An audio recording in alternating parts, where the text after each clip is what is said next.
Les samouraïs ont disparu progressivement à la suite de grands changements politiques, sociaux et militaires au Japon, surtout au cours du XIXe siècle, avec un point culminant durant la Restauration Meiji. Voici une explication claire et fluide de leur disparition. Pendant des siècles, les samouraïs ont formé la classe guerrière dominante du Japon, servant les seigneurs féodaux, daimyos, et obéissant à un code d'honneur strict appelé le Bushido. Leur rôle principal était militaire, mais ils occupaient aussi des fonctions administratives dans la société féodale japonaise. Au XVIIe siècle, après l'unification du Japon par Tokugawa Ieyasu, le pays entre dans une longue période de paix sous le shogunat Tokugawa, 1600-3868. Durant cette période, les samouraïs, n'ayant plus de guerres à mener, deviennent des fonctionnaires civils, au service de leur seigneur. Mais leur statut social reste élevé et ils conservent certains privilèges, comme le port du sabre. Leur déclin commence réellement avec l'arrivée des puissances occidentales. Au XIXe siècle, notamment en 1853, quand le commodore américain Matthew Perry force le Japon à s'ouvrir au commerce international. Cet événement révèle le retard technologique et militaire du Japon par rapport à l'Occident.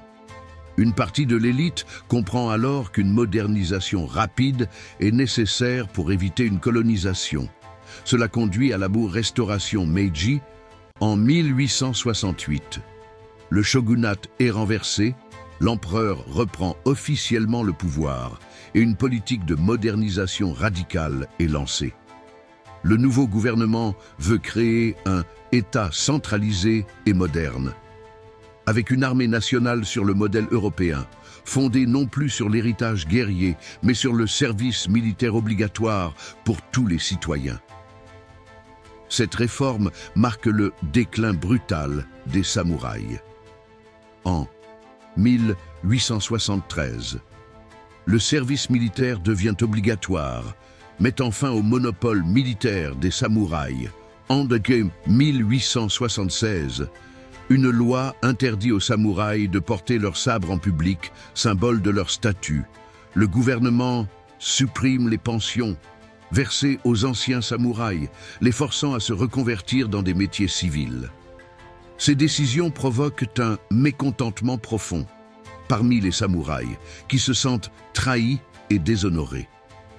Cela mène à plusieurs révoltes, la plus célèbre étant la rébellion de Satsuma, en 1877, dirigée par Saigo Takamori, un ancien samouraï fidèle à l'empereur mais opposé aux réformes.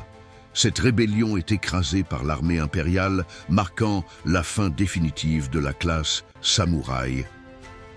En résumé, les samouraïs ont disparu non pas du jour au lendemain, mais à travers une transformation progressive de la société japonaise au XIXe siècle.